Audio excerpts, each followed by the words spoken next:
ଜୟ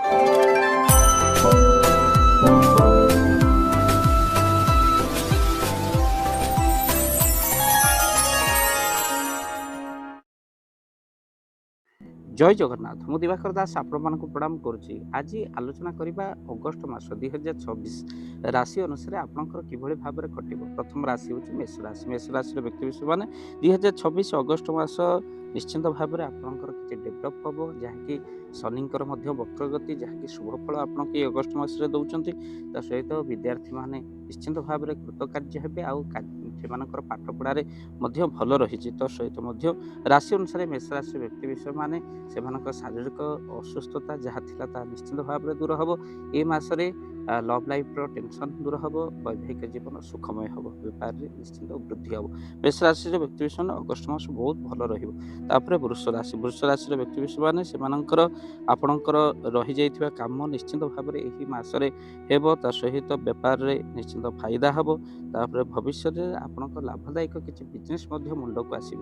ଯଦି ଦେଖିବା ବିଦ୍ୟାର୍ଥୀମାନେ ନିଶ୍ଚିନ୍ତ ଭାବରେ ସେମାନେ ଅଗ୍ରଗତି କରିବେ, ଆଉ ସ୍ୱାସ୍ଥ୍ୟ ଆପଣଙ୍କର ସେମିତି କିଛି ବଡ଼ ସମସ୍ୟା ଦେଖାଯିବ ନାହିଁ। ଯଦି ଦେଖିବା ଆଗରୁ କିଛି ସ୍ୱାସ୍ଥ୍ୟ ସମସ୍ୟା, ଏଯାଏ ଆଶ୍ୱସ୍ତି ମିଳିବ। ତାପରେ ଲଭ୍ ଲାଇଫ୍ର ଟେନସନ୍ ଆପଣଙ୍କର ଦୂର ହେବ। ତା ବୈବାହିକ ଜୀବନ ନିଶ୍ଚିନ୍ତ ସୁଖମୟ ଆପଣଙ୍କର ଅଛି। ତା ସହିତ ବିଜନେସ୍ରେ ଉପର ତଳ ଆପଣଙ୍କର ହୋଇପାରେ, ସେଥିପାଇଁ ସାବଧାନ ମଧ୍ୟ ରଖନ୍ତୁ। ବୃଷ ପରେ ମିଥୁନ ରାଶିର ବ୍ୟକ୍ତିବିଶେଷମାନେ ତା କ'ଣ ରହିବ ନା ଆପଣଙ୍କର ଅଟକିଥିବା କାର୍ଯ୍ୟ ଆପଣଙ୍କର ନିଶ୍ଚିନ୍ତ ପୂର୍ଣ୍ଣ ହେବ। ଧନ ମଧ୍ୟ ପ୍ରାପ୍ତିର ଯୋଗ ବନୁଛି।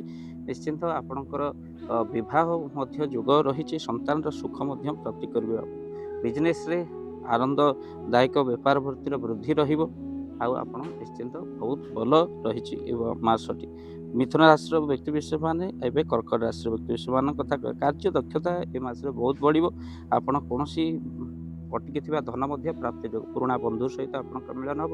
ସ୍ୱାସ୍ଥ୍ୟରେ ସେମିତି କିଛି ବଡ଼ ସମସ୍ୟା ଦେଖାଯିବନି, ଆଉ ବିଦ୍ୟାର୍ଥୀମାନେ ନିଶ୍ଚିନ୍ତ ଅଗ୍ରଗତି କରିବେ। ଯଦି ଲଭ୍ ଲାଇଫ୍ର କଥା ଦେଖିବା, ଟେନସନ୍ କିନ୍ତୁ ଆପଣ ରହିଛି। ବୈବାହିକ ଜୀବନରେ ଛୋଟ ମୋଟ ଝଗଡ଼ା, ସେଥିପାଇଁ ଜିଦଖୋର ମନୋବୃତ୍ତି ଭାବକୁ ତ୍ୟାଗ କରନ୍ତୁ, ଆଉ ଆପଣ ଆଗକୁ ବଢ଼ି ଚାଲନ୍ତୁ। ବେପାରରେ ବହୁତ କାର୍ଯ୍ୟ ମଧ୍ୟ ଆପଣଙ୍କର ବିଜନେସ୍ରେ ଉପର ତଳ ରହିବ, କିନ୍ତୁ ଭଲ ମଧ୍ୟ ରହିଛି।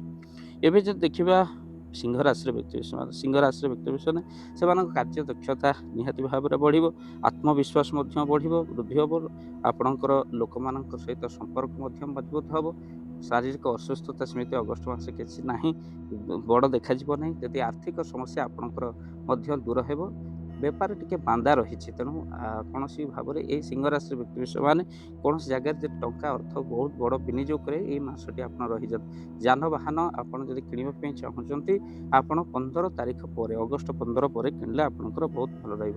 ଶାରୀରିକ ଅସୁସ୍ଥତା ଆପଣଙ୍କର ଦୂର ହେବ। ଯଦି ଦେଖିବା ଲଭ୍ ଲାଇଫ୍ରେ ଟେନସନ୍ ମଧ୍ୟ ରହିଛି, ବୈବାହିକ ଜୀବନ ଛୋଟ ମୋଟ ଝଗଡ଼ା ହୋଇପାରେ। ଆପଣ ସୂର୍ଯ୍ୟଙ୍କୁ ଜଳ ଅର୍ଘ୍ୟ ପ୍ରତିଦିନ ଯେମିତି ଦେଉଛନ୍ତି ସେମିତି ଦିଅନ୍ତୁ, କାହିଁକିନା ରାଶିର ସ୍ୱାମୀ ସୂର୍ଯ୍ୟ ବହୁତ ଆପଣଙ୍କର ଲାଭ ହେବ। ସିଂହ ରାଶିର ବ୍ୟକ୍ତିବିଶେଷମାନ ଉପରେ ଏବେ ଆମେମାନେ ଆଲୋଚନା କରିବା କନ୍ୟା ରାଶିର ବ୍ୟକ୍ତିବିଶେଷମାନେ। କନ୍ୟା ରାଶିର ବ୍ୟକ୍ତିବିଶେଷ ଯଦି ଦେଖିବା, କନ୍ୟା ଏଇ ମାସଟି ଆପଣଙ୍କର କନ୍ୟା ରାଶିର ଭିତରେ ଆପଣଙ୍କର ଅଟକିଥିବା କାର୍ଯ୍ୟ ନିଶ୍ଚିନ୍ତ ଭାବରେ ପୂର୍ଣ୍ଣ ହେବ। ତା ସହିତ ଟିକେ ଆର୍ଥିକ ସମସ୍ୟା ଆପଣଙ୍କୁ ଏ ମାସରେ ଦେଖାଯାଇପାରେ। କନ୍ୟା ରାଶିର ବ୍ୟକ୍ତିମାନେ ନୂର ବନ୍ଧୁ ସହିତ ସମ୍ପର୍କ ଆପଣଙ୍କର ମଜବୁତ ହେବ, ଯୋଡ଼ି ହେବେ ଆପଣ। ପାରିବାରିକ ଟିକେ ଅଶାନ୍ତି ମଧ୍ୟ ଦେଖାଯିବ। ତାପରେ ଲଭ୍ ଲାଇଫ୍ରେ ଟେନସନ୍ ମଧ୍ୟ ଦେଖାଯିବ। ବୈବାହିକ ଜୀବନ ସୁଖମୟ ଆପଣଙ୍କର ହେବ, ଆଉ ଶାରୀରିକ ଅସୁସ୍ଥତା ସେମିତି କିଛି ଦେଖାଯାଉନି, ତେଣୁ ବିଜନେସ୍ ଉପର ତଳ ହୋଇପାରେ। କନ୍ୟା ରାଶିର ବ୍ୟକ୍ତିବିଶେଷମାନେ ଏବେ ତୁଳା ରାଶିର ବ୍ୟକ୍ତିବିଶେଷମାନଙ୍କ କଥା ଆମେ ଆଲୋଚନା କରିବା। ଭକ୍ତବନ୍ଧୁ, ତୁଳା ରାଶିର ବ୍ୟକ୍ତିବିଶେଷମାନେ ଆପଣଙ୍କର ଏଇ ମାସ ବହୁତ ଆପଣଙ୍କର ଫାଇଦା ରହିଛି, ଆଉ କାର୍ଯ୍ୟ ମଧ୍ୟ ଦକ୍ଷତା ବଢ଼ିବ। କୌଣସି ବିଦେଶ ଭ୍ରମଣ ମଧ୍ୟ କରିପାରିବେ। ତା ସହିତ ମଧ୍ୟ ଆପଣଙ୍କର କୌଣସି ଯଦି ଆପଣ କାହା ଉପରେ ବିଶ୍ୱାସ କରୁଛନ୍ତି, ପଇସା ଲଗାଉଛନ୍ତି, ସାବଧାନ ମଧ୍ୟ ରୁହନ୍ତୁ, କାହିଁକିନା ଆପଣଙ୍କର ଏହି ମାସଟା ବଡ଼ ବିଶ୍ୱାସଘାତକର ଶିକାର ମଧ୍ୟ ତୁଳା ରାଶିର ବ୍ୟକ୍ତିବିଶେଷମାନେ ହୋଇପାରିବେ। ଶାରୀରିକ ଅସୁସ୍ଥତା ଆପଣଙ୍କର ଦୂର ହେବ, ବିଦ୍ୟାର୍ଥୀମାନେ କୃତକାର୍ଯ୍ୟ ହେବେ। ଆଗକୁ ଯଦି ଦେଖିବା ଆପଣଙ୍କର ବହୁତ ଲାଭ ମଧ୍ୟ ରହିଛି, ଆଉ ବିଜନେସ୍ରେ ଟିକେ ମାନ୍ଦା ଅବସ୍ଥା ଆପଣଙ୍କର ରହିବ। ତ ଆପଣ ଦେବୀ ଦୁର୍ଗାଙ୍କର ଦର୍ଶନ କଲେ ବହୁତ ସୁଫଳ ମିଳିବ। ବିଛା ରାଶିର ବ୍ୟକ୍ତିବିଶେଷ କାର୍ଯ୍ୟ ଦକ୍ଷତା ଆପଣଙ୍କର ବଢ଼ିବ, ଶାରୀରିକ ଅସୁସ୍ଥତା ଦୂର ହେବ, ବିଦ୍ୟାର୍ଥୀମାନେ କୃତକାର୍ଯ୍ୟ ହେବେ। ଆଉ ଯଦି ଦେଖିବା ଲଭ୍ ଲାଇଫ୍ରେ 3% ଟେନସନ୍ ଆପଣଙ୍କର ରହିପାରେ, ସେଥିପାଇଁ ସାବଧାନ ରୁହନ୍ତୁ। ଜିଦ୍ ଛାଡ଼ନ୍ତୁ, ବୈବାହିକ ଜୀବନରେ ଛୋଟ ମୋଟ ଫଳ ହୋଇପାରେ, ବିଜନେସ୍ ଆପଣଙ୍କର ଉପର ତଳ ହୋଇପାରେ। ଆଉ ସହିତ ବିଛା ରାଶିର ବ୍ୟକ୍ତିବିଶେଷ ସେମାନେ କ'ଣ କରନ୍ତୁ ନା, ଯଦି କେଉଁଠି ଯଦି ଆପଣ ଯାନବାହନ ଏଇ 15 दिन ଆପଣ ରହିଯାଆନ୍ତୁ, ତାପରେ ଆପଣ କିଣିପାରିବେ, ବହୁତ ଭଲ ହେବ। ଧନୁରାଶିର ବ୍ୟକ୍ତିବିଶେଷମାନେ ଧନୁରାଶିର ବ୍ୟକ୍ତିବିଶେଷମାନେ ଯଦି ଦେଖିବା ଇଏ ରାଶିମାନଙ୍କର ଆତ୍ମବିଶ୍ୱାସ ମଧ୍ୟ ବଢ଼ିବ। ଆପଣ ଯାହାକୁ ବିଶ୍ୱାସ କରିଥିବେ ନିଶ୍ଚିନ୍ତ ସେ ଆପଣଙ୍କର କାର୍ଯ୍ୟରେ ନିଶ୍ଚିନ୍ତ ସାଥ ଦେବ। ଧନୁରାଶିର ବ୍ୟକ୍ତିମାନେ ଶାରୀରିକ ଅସୁସ୍ଥତା କିଛି ମାସେ ଦେଖାଯାଇପାରେ, ଯେମିତି ଜ୍ୱର, ଥଣ୍ଡା, ଏମିତି କିଛି କୌଣସି ସ୍ୱାସ୍ଥ୍ୟ ପ୍ରତି ଆପଣ କେବେ ହେ ଜ୍ଞାନ କରନ୍ତୁ ନାହିଁ। ଖାଇବାର ସମସ୍ୟା, ପେଟ ସମସ୍ୟା ଆପଣଙ୍କର ଦେଖାଯାଇପାରେ, ସାବଧାନ ରୁହନ୍ତୁ। ବିଦ୍ୟାର୍ଥୀମାନେ ମନ ବିଚଳିତ ହୋଇପାରେ। ଧନୁରାଶିର ବ୍ୟକ୍ତିମାନେ ବୈବାହିକ ଜୀବନ ସୁଖମୟ ହେବ, ଦାମ୍ପତ୍ୟ ଜୀବନର ଟେନସନ୍ ଦୂର ହେବ। ତା ସହିତ ମଧ୍ୟ ଏହି ମାସରେ ଚାକିରି କ୍ଷେତ୍ରରେ ଆଶାୟୀ ଥିବା ବ୍ୟକ୍ତିମାନଙ୍କର ଚାକିରିର ଯୋଗ ମଧ୍ୟ ରହିଛି। ଆଉ ବିଜନେସ୍ରେ ଆପଣ ବେଶୀ ଲାଭ ହେବନି, କ୍ଷତି ମଧ୍ୟ ହେବନି।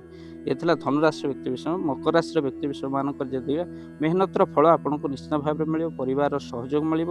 ତା ସହିତ ସ୍ୱାସ୍ଥ୍ୟ ଆପଣଙ୍କର ଶତ୍ରୁ କିନ୍ତୁ ଆପଣଙ୍କର ନିଶ୍ଚିତ ଭାବରେ ବଢ଼ିବେ। ତେଣୁ ମକର ରାଶିର ବ୍ୟକ୍ତିବିଶେଷ ସ୍ୱାସ୍ଥ୍ୟ ଶତ୍ରୁ ଏଗୁଡ଼ିକ ସବୁ ରହନ୍ତି, କାହିଁକିନା ଶନିଙ୍କର ଏବେ ମକର ରାଶି ପ୍ରତି ବକ୍ରୀ ଗତିର ଶୁଭଫଳ ନାହିଁ।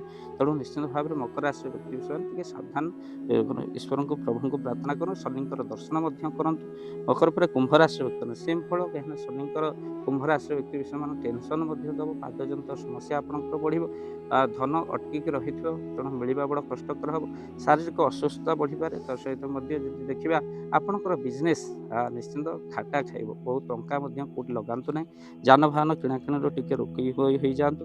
ତାପରେ ଆପଣଙ୍କର ଯଦି ଦେଖିବା ବୈବାହିକ ଜୀବନ, ଆପଣ ଋଣ ଚିନ୍ତାରେ କଳହ ମଧ୍ୟ ହୋଇପାରେ, ସେଥିପାଇଁ ମଧ୍ୟ ସାବଧାନ ଆପଣ ରୁହନ୍ତୁ। ବିଦ୍ୟାର୍ଥୀମାନଙ୍କର ମନ ଚଳଚଞ୍ଚଳ ରହିବ।